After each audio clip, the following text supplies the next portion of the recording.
찬송가 27장입니다. 찬송가 27장. 빛나고 높은 보좌와 그 위에 앉으신 주 예수 얼굴 영광임 해같이 빛나네 해같이 빛나네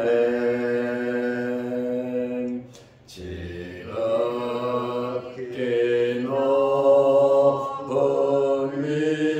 위엄과 한없는 자비를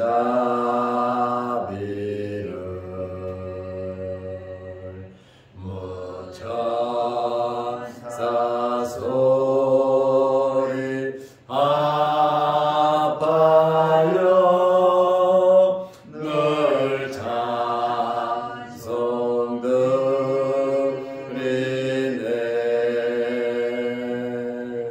늘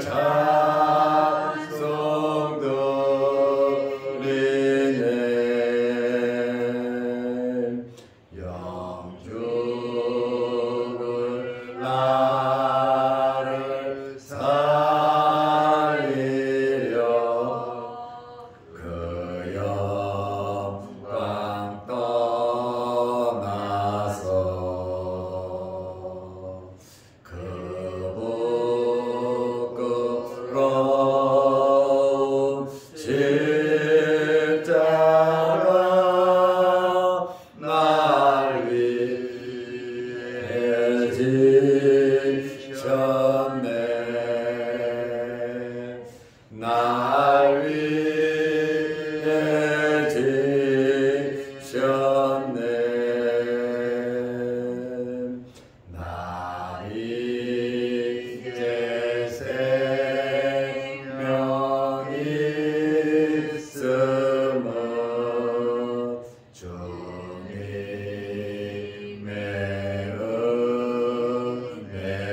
은혜요 저 사망 원세 이기니 큰 기쁨 넘치네 큰 기쁨 넘치네 주님의 보좌 있는데 전한 몸 이르러 그 영광 몸소 배울 때 내 기쁨 넘치리 내 기쁨 넘치리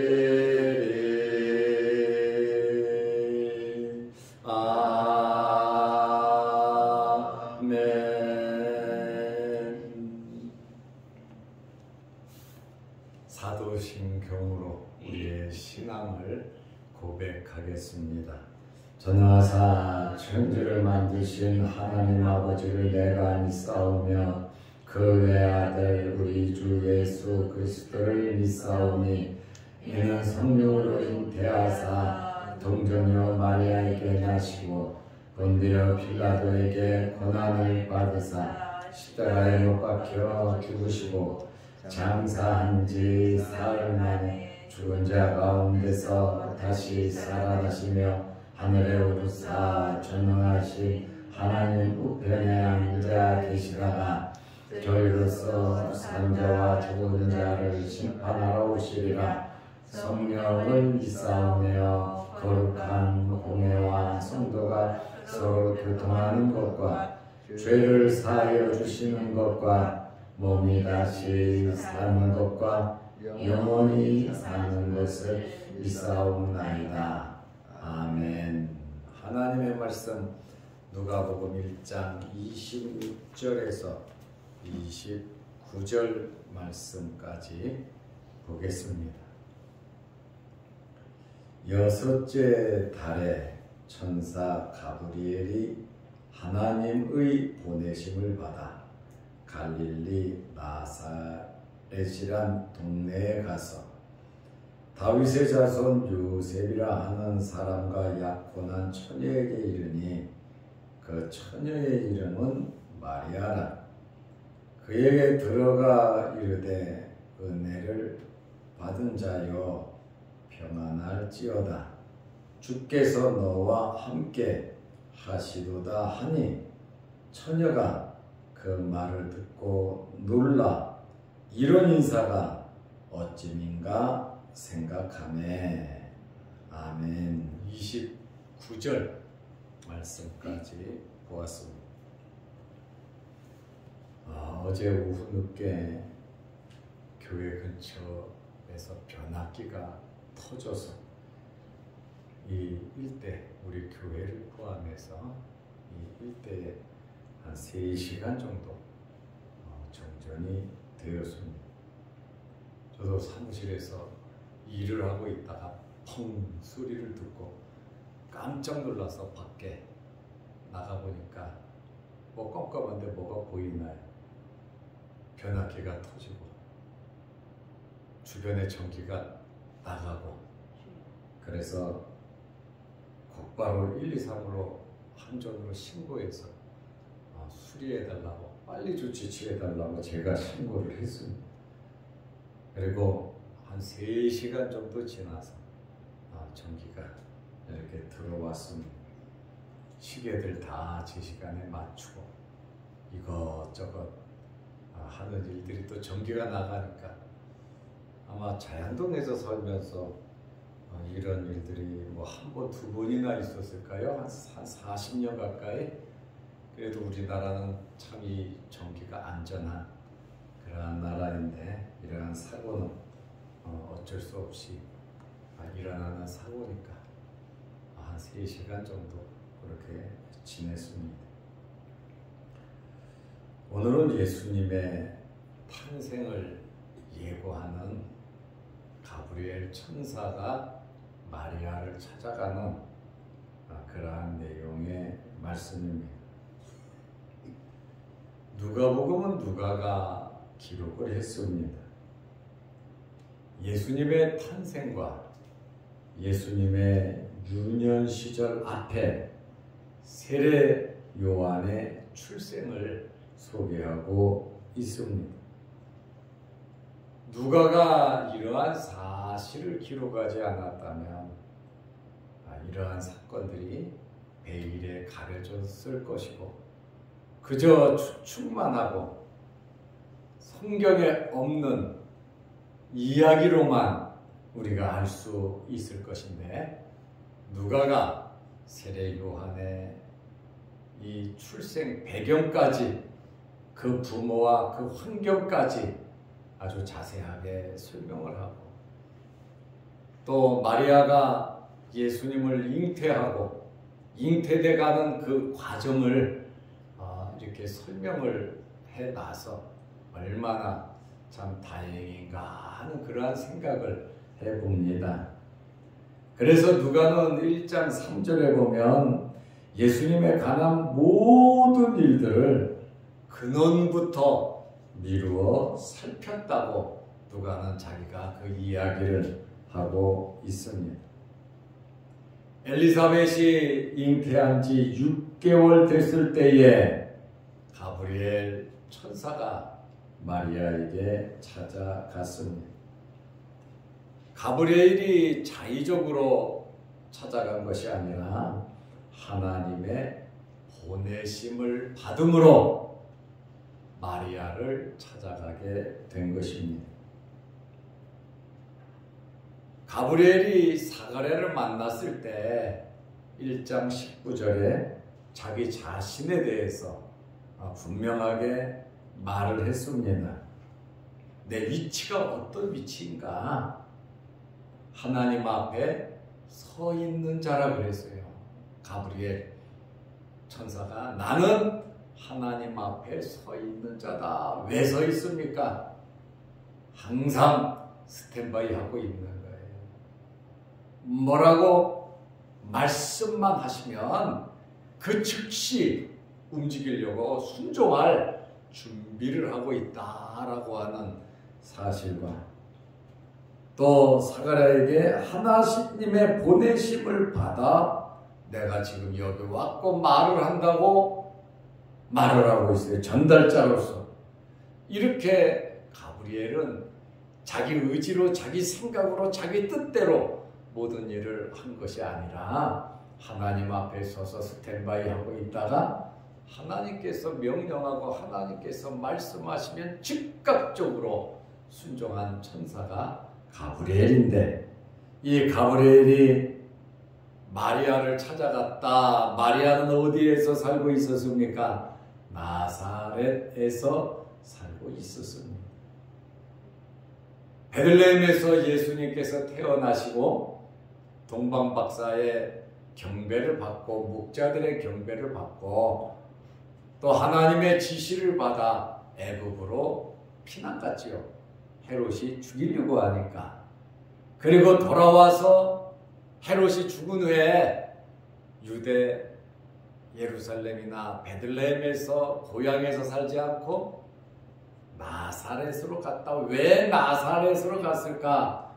거기에서 마리아가 살았기 때문에, 자기가 자란 동네이기 때문에, 또 잘 알기 때문에, 안전하기 때문에 나사렛이라고 하는 그곳으로 아기 예수님이 그쪽으로 가게 된 배경이 왜 뜬금없이 나사렛으로 갔을까?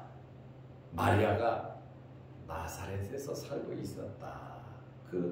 그곳이 바로 고향이다. 이렇게 알려져 있습니다. 누가복음 1장 26절에 여섯째 달에 천사 가브리엘이 하나님의 보내심을 받아 갈릴리 나사렛이란 동네에 가서 6달째, 이 6달이라고 하는 것은 엘리사벳이 세례 요한을 임신한 지 6달입니다. 그러니까 세례 요한과 예수님과의 나이 차이가 6개월 차이다 라고 하는 것을 알고 있고, 또 엘리사벳과 마리아는 친척이라 그랬으니까 세례 요한과 예수님의 관계도 인척지간이다 라고 하는 것을 우리는 알 수 있습니다. 누가복음에 이렇게 상세하게 기록이 되어 있어서 우리가 그것을 알 수가 있습니다. 가브리엘이 갈릴리 나사렛 마리아에게로 갔는데, 여기 나사렛이라고 하는 지역은 예루살렘 북동쪽 112km 정도 떨어진 곳에 있습니다. 그러니까 예루살렘에서 112km 떨어진 곳에 나사렛이 있는데, 이 나사렛이라고 하는 동네는 굉장히 외진, 그러한 시골 촌동네, 외진 곳이다 그 말입니다. 천사가 화려한 동네를 찾아가지 아니하고 보잘것없는 외진 동네 나사렛으로 찾아갔다. 왜요? 거기에는 마리아가 요셉과 살고 있었다, 같이 있었다라고 하는 그러한 말입니다. 하나님의 지시에 의해서 나사렛에 간 겁니다. 나다나엘은 이 나사렛에 대해서 뭐라고 평가를 하냐면 요한복음 1장 46절에 보면 나사렛에서는 선한 것이 나올 수가 없다 그랬습니다. 선한 것이 뭡니까? 메시아 지도자가 이 시골 촌동네에서 절대로 메시아가 나올 수가 없다고 나다나엘은 선생이거든요. 이 나다나엘이 그렇게 말을 할 정도로 나사렛이라고 하는 것은 소외된 곳이. 그러니까 나다나엘은 성경을 많이 아는 거예요. 메시아는 유대 땅 베들레헴에서 태어날 사람이지 나사렛에서 나올 사람이 아니다. 이렇게 성경 그대로 알았죠. 그런데 예수님이 나사렛 사람이라고 하니까 베들레헴에서 태어난 것은 모르고, 그리고 이 나다나엘은 자기가 아는 지식대로 나사렛에서는 메시아가 안 나온다. 맞아요. 유대 땅 베들레헴에서 태어난다고 예언이 돼 있었거든요. 예수님께서는 공생의 이전에 30세까지 나사렛에서 목수로 이렇게 자란 것으로 알려져 있습니다. 아버지 요셉이 목수였고, 또 예수님은 장남으로서 가정의 경제를 책임지고 목수로서 목수가 아니냐 그러잖아요. 유대 종교 지도자죠. 목수다. 그의 아버지 요셉, 그의 엄마는 마리아고 그의 형제들이 우리와 함께 있지 않냐 하고 형제들의 이름이 쭉, 그 딸들은 우리와 함께, 누이들은 우리와 함께 살고 있지 않냐, 이렇게 누이들은 나사렛에 시집간 것 같아요. 그곳에서 사는 것 같아요. 마리아는 요셉과 약혼한 처녀인데 34절을 보면 마리아가 천사에게 말하되 나는 남자를 알지 못하니 어찌 이런 일이 있으리까. 나는 남자를 알지 못한다. 한 번도 남자를 사귀어서 같이 자본 적이 없다는 거예요. 나는 남자를 알지 못한다. 전혀 알지 못하는. 그러니까 처녀라는 이야기죠. 동정녀라고 하는 그러한 말입니다. 27절 말씀에 보면 다윗의 자손 요셉이라 하는 사람과 약혼한 처녀에게 이르니 가브리엘 천사가 갈릴리 나사렛이란 동네에 가서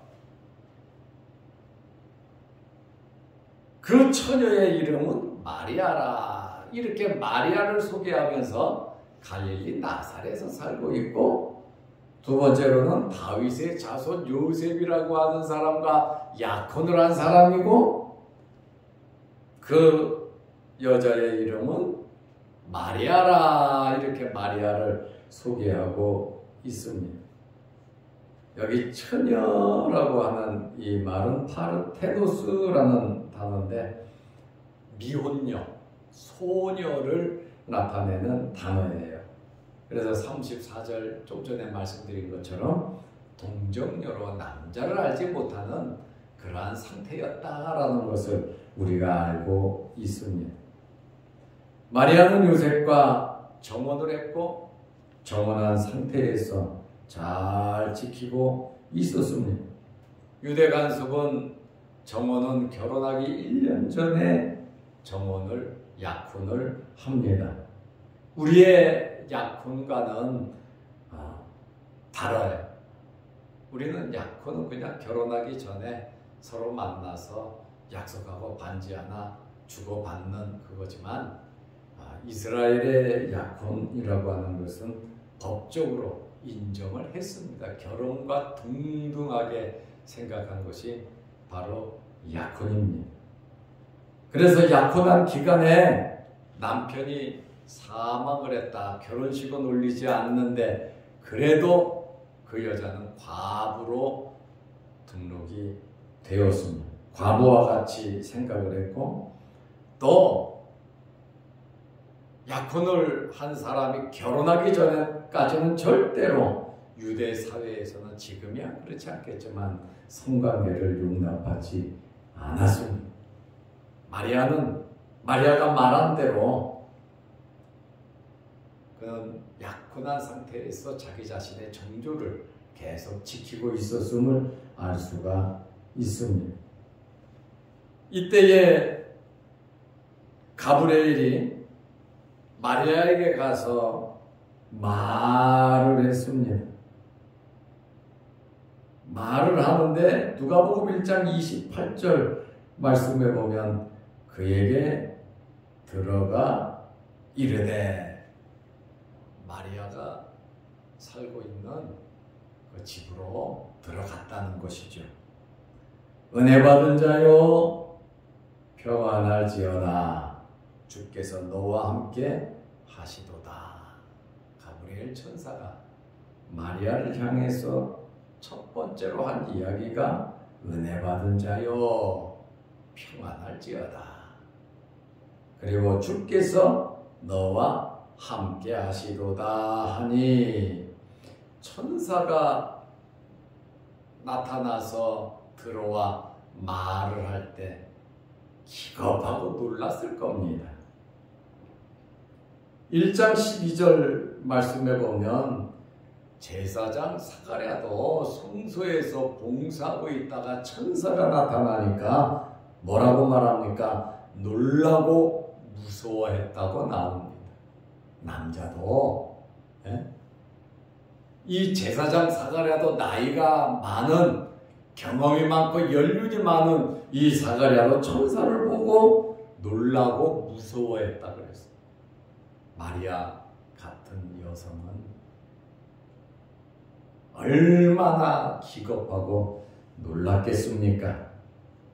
그러나 천사가 나타나서 은혜를 받은 자여 평안할지어다 라고 말을 했는데, 이 은혜를 받은 자여 라고 하는 이 단어는 계속해서 당신은 은혜 안에 있다 라고 하는 말이에요. 은혜 한번 받고 잊어버리는 것이 아니라 계속해서 너에게 은혜가 있을 것이다 라고 하는 그러한 단어입니다. 천사와 마리아가 이제 대화를 나누는데, 말을 하는데, 이러한 이 대화가 3번 나옵니다. 첫째는 28절, 29절이고, 둘째는 30절에서 34절이고, 셋째는 35절에서 38절입니다. 천사의 말을 들은 마리아의 반응은 어땠습니까? 놀랐습니다. 말 그대로 누가복음 1장 29절에 처녀가 마리아죠.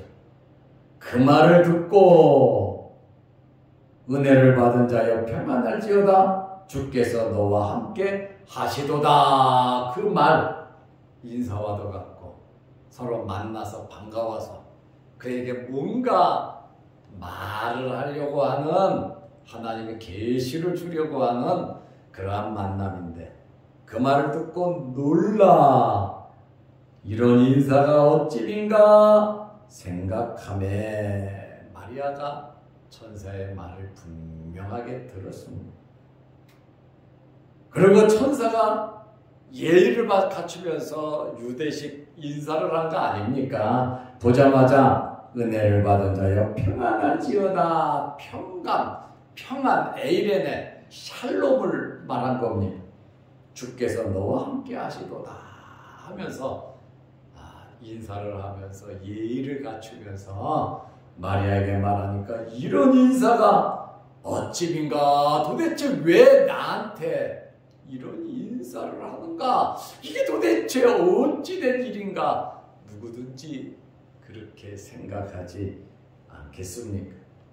마리아는 현재의 이 상황을 논리적으로 생각을 했어요. 까무러쳐갖고 뒤로 자빠진 게 아니라 천사가 들어와서 이렇게 말을 하니까 지금 그 현재의 상황을 논리적으로 생각을 하는 거예요. 말을 들었어요. 놀랐어요. 천사가 말을 했어요. 왜 나에게 이런 말을 했을까? 도대체 천사가 왜 와서 나에게 이런 말을 했을까? 라고 생각을.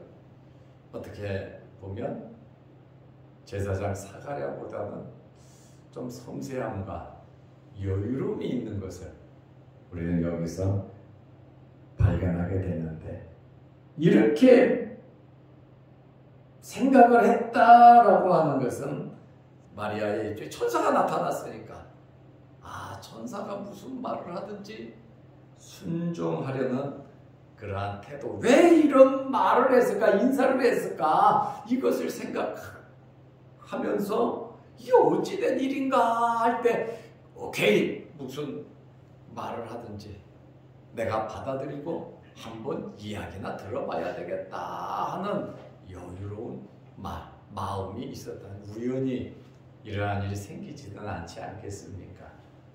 하나님께서도 천사를 보낼 때는, 말씀하실 때는 무슨 근거가 있으니까 하시지 않았겠습니까?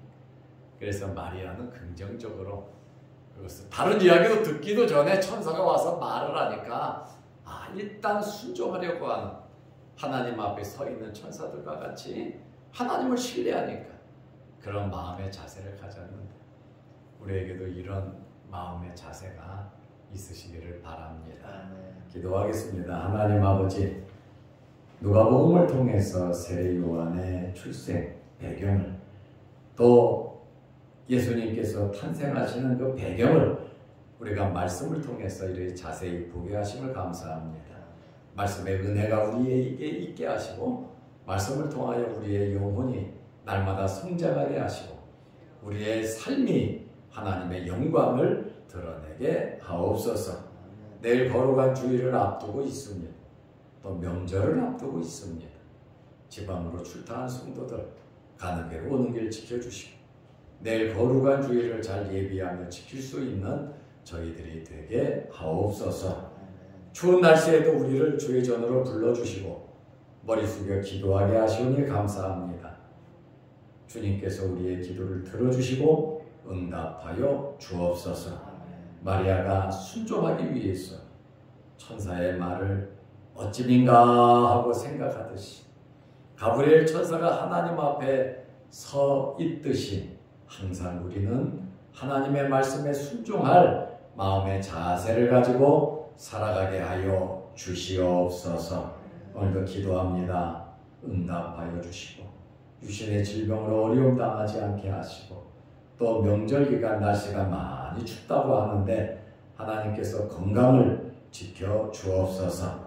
영상 유튜브를 함께 보며 은혜 받는 성도들에게도 크신 은혜 베풀어 주옵소서.